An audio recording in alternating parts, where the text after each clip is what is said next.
इस मूवी में आप देखेंगे अपैलेचियन ट्रेल के 1000 फुट नीचे बनी गुफा में दो खोजकर्ता पहुंच जाते हैं और हजारों साल से बंद पड़ी इस गुफा का दरवाजा खोल देते हैं। फिर यहाँ से चमगादड़ जैसे दिखने वाले क्रिएचर निकलते हैं जो इन दोनों को तो मारते ही हैं, साथ ही साथ आसपास के इलाके में भी आतंक मचा देते हैं। इस मूवी का नाम है द साइलेंस और क्यों है ये आपको आगे पता चले। यह मूवी की मेन कैरेक्टर एली जो बोल तो सकती थी लेकिन सुन नहीं सकती थी। इसकी महसूस करने की शक्ति बहुत तेज थी। ये लिपसिंग को भी बाखूबी जानती थी। अक्सर इसके आसपास के लोग इसका मजाक उड़ाते थे लेकिन इसने कभी उनकी परवाह नहीं की। ये है हक और ग्लेन। हक एली के फादर हैं और ग्लेन उनका पड़ोसी। ये हक के बचपन का दोस्त है। ग्लेन की खुद की कोई फैमिली नहीं है लेकिन वो हक की फैमिली को ही अपनी फैमिली मानता है। ये है एली की मॉम और उसकी ग्रैंड मदर दमे की मरीज है। ये सिगरेट भी खूब पीती है। ये है एली का छोटा भाई। एली का एक बॉयफ्रेंड भी है जिसका नाम रोब है। ये दोनों एक दूसरे को बहुत पसंद करते हैं। इनके घर में एक डॉग भी था जो एली को बहुत प्यार करता था। कहते हैं कि कुत्तों को आने वाले खतरे का पहले से ही अंदाजा हो जाता है। एली देखती है कि उसके डॉग के रोंगटे खड़े थे। उस रात घर के ऊपर से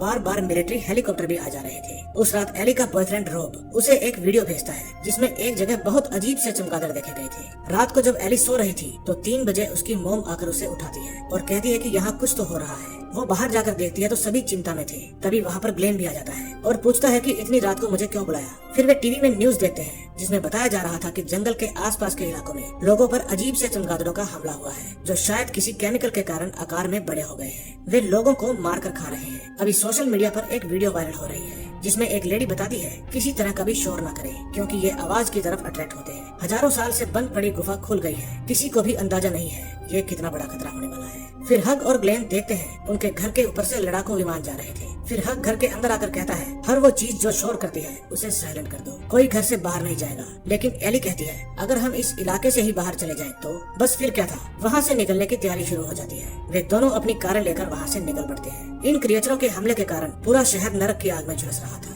रेडियो पर लगातार खबरें आ रही थी कि कोई भी घर से बाहर ना निकले। उस इलाके से बाहर जाने के सभी रास्ते जाम हैं। रोब एली को कहता है तुम्हें घर से बाहर नहीं आना चाहिए था, घर से सेफ कोई जगह नहीं होती। फिर वे एक गैस स्टेशन पर फ्यूल भरवाने के लिए रुकते हैं। एली अपने कुत्ते को बाथरूम करवाने के लिए कार से नीचे उतारती है। तभी वहाँ पर एक आदमी गन लेकर आता है और उन्हें कहता है कि मुझे तुम्हारी कार की चाबी चाहिए। हक उसे कार की चाबी देने ही वाला था कि ग्लेन आकर उसके पाँव में गोली मार देता है। फिर वे सब जाने लगते हैं। वो आदमी कहता है कि प्लीज मुझे अकेला छोड़कर मत जाओ वरना ये मुझे खा जाएंगे। अब चलते चलते सुबह हो जाती है और जिसका डर था वही होता है। वे जाम में फंस जाते हैं। फिर ग्लेन कहता है कि मैं एक रास्ता जानता हूँ, हम वहाँ से जाएंगे, तुम लोग बस मेरे पीछे पीछे हो। वो रास्ता बहुत ही खराब था। तभी अचानक से उनकी कार के आगे हिरन आ जाते हैं। उनको बचाने के चक्कर में ग्लेन की कार पलट जाती है। फिर हक और उसकी वाइफ उसे बचाने के लिए नीचे जाते हैं। ग्लेन कहता है कि मेरा पाँव बुरी तरह से फंसा हुआ है, तुम लोग क्रिएचर्स के आने से पहले यहाँ से चले जाओ। लेकिन हक कहता है कि मैं तुम्हें छोड़कर नहीं जाऊंगा। हक दरवाजा खोलने की भी कोशिश करता है लेकिन वो नहीं खुलता। फिर ग्लेन कहता है कि अगर तुम यहाँ से नहीं गए तो मैं खुद को गोली मार लूंगा, तुम जाओ और अगर हो सके तो मेरे लिए हेल्प भेज देना। फिर हक सभी को गाड़ी में बैठने के लिए कहता है। एली देखती है कि उसके कुत्ते के रोंगटे फिर से खड़े हो गए।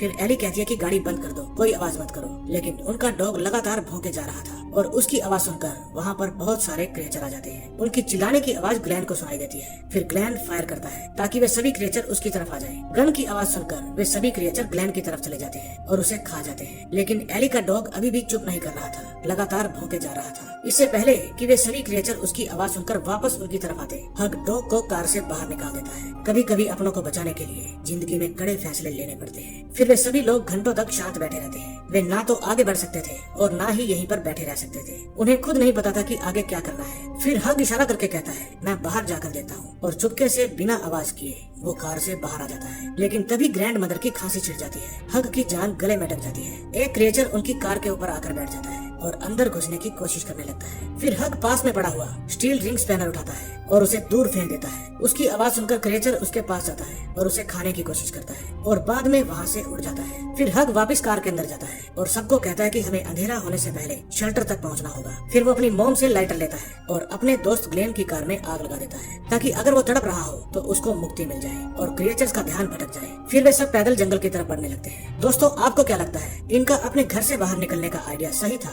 या गलत? कमेंट में जरूर बताना और चैनल को सब्सक्राइब कर लेना। इस जंगल से दूर जाने के चक्कर में अब ये जंगल के अंदर ही पहुंच गए थे। अब शायद इन लोगों को भी महसूस हो गया था कि उन्होंने बहुत बड़ी गलती कर ली है। तभी उस जवानी को एक घर दिखता है और वे सभी उस घर की तरफ बढ़ने लगते हैं। वहाँ पहुँचते पहुँचते पूरी तरह से अंधेरा हो जाता है। देखने में तो ये घर बिल्कुल सेफ लग रहा था। फिर हक गेट खोलने की कोशिश करता है और गेट पर टंगी बेल के कारण शोर हो जाता है और वहाँ एक क्रिएचर आ जाता है। फिर अंदर से हाउस की ओनर भी आ जाती है। वो कहती है कि किसकी हिम्मत हुई है यहाँ आने की। बस फिर क्या था, उसकी आवाज सुनकर बहुत सारे क्रिएचर उस पर टूट पड़ते हैं। फिर उन्हें वहाँ पर एक छोटी सी टनल दिखाई देती है। वो शायद किसी डॉग वगैरह के लिए बनाई गई थी। हक कहता है कि पहले मैं अंदर जाकर देखूंगा। जब वो टनल के अंदर से क्रॉस कर रहा था तो वहाँ पर एक रेड स्नेक भी था। हक सेफली अंदर पहुँच जाता है और घर की अच्छे से छानबीन करता है। घर में कोई भी नहीं था। फिर वो बाहर आकर सभी को इशारा करके अंदर आने को कहता है। जब सभी लोग टनल क्रॉस कर रहे थे उस समय उन्हें रेड स्नेक दिख जाता है और सभी चिल्लाने लगते हैं। फिर उनकी आवाज सुनकर क्रिएचर उन पर हमला कर देते हैं। एक क्रिएचर उस सांप को मार देता है और कुछ क्रिएचर ग्रैंड मदर के पांव पर खा जाते हैं। फिर हग अंदर पड़ी क्रैशर मशीन चलाता है। फिर वहाँ आसपास जितने भी क्रिएचर होते हैं वे सब उसकी आवाज सुनकर उस मशीन के अंदर चले आते हैं और क्रैश हो जाते हैं। अंदर जाकर वे दादी के पांव को चेक करते हैं। वहाँ बहुत बड़ा घाव हो गया था और इस घाव पर लगाने के लिए उनके पास कोई भी दवा या बैंडेज नहीं थी। फिर सब लोग सो जाते हैं।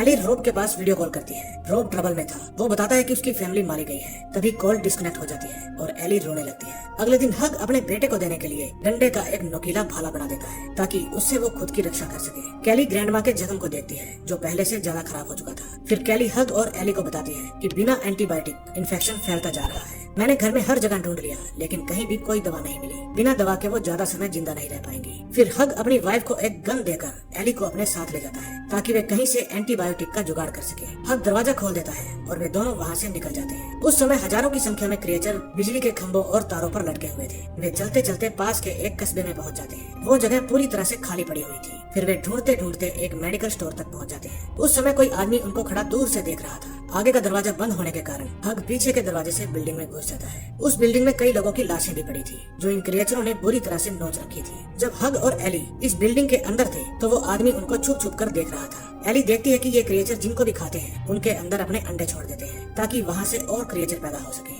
फिर एली से थोड़ा शोर हो जाता है और वहाँ क्रिएचर आ जाते हैं। वहाँ से बच निकलने का कोई भी चांस नहीं था। तभी एली की नजर वहाँ ऊपर लगे फायर डिटेक्टिव अलार्म पर पड़ती है। हग एली को पास में पड़ा हुआ मोब पकड़ाने के लिए कहता है और उसमें आग लगाकर फायर अलार्म ऑन कर देता है। जब अलार्म बजते हैं तो वे दोनों उसकी आड़ में बच निकलते हैं। जब वे बाहर जाते हैं तो वो आदमी उनके पास आता है और उन दोनों को अपना ग्रुप ज्वाइन करने के लिए कहता है। एली को वो आदमी अजीब लगता है लेकिन वो बार बार उनको फोर्स करता है। हग और एली उसे इग्नोर करके आगे बढ़ जाते हैं। उस आदमी ने अपनी जीभ भी काट रखी थी। अगले दिन हग टीवी ऑन करके देखता है। तब एली उन्हें बताती है कि सिर्फ CNN चैनल ही चलता है और वो भी कभी कभी। वे किसी बर्फीले इलाके से टेलीकास्ट कर रहे हैं जो यहीं आसपास में ही होना चाहिए। उन्होंने बताया था कि क्रिएचर ज्यादा ठंड बर्दाश्त नहीं कर सकते इसलिए वो जगह सेफ है। फिर वे देखते हैं कि वो अजीब आदमी अपने कुछ साथियों के साथ उनके घर के अंदर घुस आया था। जब हग बाहर उससे मिलने जाता है तो वो फिर से उनको ज्वाइन करने के लिए कहता है। हग मना कर देता है लेकिन वो आदमी उसे फोर्स करने लगता है। हग उसे लिखकर बताता है कि हमें अकेला छोड़ दे। दरअसल वे सब एली को लेने के लिए आए थे। हग समझ जाता है कि इस बंदे के इरादे गलत हैं और अंदर जाकर अपनी गन ले आता है। वो अजीब आदमी जानता था कि ये गन नहीं चलाएगा लेकिन जब हग दोनों ट्रिगर ऑन कर देता है तो वे सब वहाँ से चले जाते हैं। रात को एली के पास फिर से रॉब का मैसेज आता है और वो बताता है कि नॉर्थ की तरफ लोग रिफ्यूजी की तरह रह रहे हैं और सरवाइव कर रहे हैं लेकिन वो एड्रेस बता पाता इससे पहले उनका कनेक्शन टूट जाता है। अब रात हो जाती है और सब लोग सो जाते हैं। तभी हग की आंख खुलती है और उसे महसूस होता है जैसे कोई बाहर खड़ा है। वो चौकन्ना हो जाता है। फिर गेट पर हल्की सी नोक होती है। जब हग बाहर देखता है तो वहाँ एक लड़की खड़ी थी जो बिल्कुल अकेली थी। फिर वे सब उसे घर के अंदर ले आते हैं। वे उससे पूछते हैं कि तुम कौन हो और कहाँ से आई हो लेकिन उसकी भी जीभ कटी हुई थी। तभी एली की आंख खुल जाती है और वो देखती है कि बाहर शीशे के ऊपर एक फोन चिपका हुआ है और उस लड़की के भी पेट के ऊपर बहुत सारे फोन बंधे हुए थे। तभी अचानक से उन सभी फोन में अलार्म बजने लगते हैं और उसकी आवाज सुनकर क्रिएचर उन पर हमला कर देते हैं। फिर वे सभी फोन को इकट्ठा करके पानी में डाल देते हैं। अब सभी फोन बंद हो चुके थे और घर में शांति हो जाती है। लेकिन तभी बाहर खड़े लोग घर की खिड़की को तोड़कर उसके अंदर एक फोन फेंक देते हैं जिससे क्रिएचर घर के अंदर घुसना शुरू हो जाते हैं। सब लोग अपनी अपनी जान बचाने में लगे थे। वो छोटी लड़की दरवाजा खोल देती है और वे गुंडे घर के अंदर आकर एली को उठाकर बाहर ले जाते हैं। फिर ग्रैंड मदर उनके पीछे पीछे बाहर जाती है। वो उन सबको धक्का देकर गिरा देती है और एली को वहाँ से भगा देती है। फिर ग्रैंड मदर जोर से चिल्लाती है और उसकी आवाज सुनकर वहाँ पर क्रिएचर आ जाते हैं। वे उन सब पर हमला कर देते हैं लेकिन तभी वहाँ और गुंडे आ जाते हैं और एली को फिर से पकड़ लेते हैं। वे हग की तरफ चुप रहने का इशारा करते हैं और वहाँ से चले जाते हैं। लेकिन एली की फैमिली इतनी आसानी से कहाँ उन्हें एली को ले जाने दे सकती थी। वे आकर उन सब पर हथियारों से हमला करते हैं और उन सबको मार देते हैं। वे उनके साथ आई लड़की और उसकी माँ को नहीं मारते क्योंकि उन्हें पता था कि उन दोनों को इन लोगों ने जबरदस्ती अपने साथ रखा हुआ है। फिर वे सब अपने अपने रास्ते चले जाते हैं। अब वे कई दिनों से चलते ही जा रहे थे और चलते चलते बर्फीले इलाके में पहुंच जाते हैं। अब उन्हें वो जगह मिल जाती है जिसके बारे में रॉब ने उन्हें बताया था।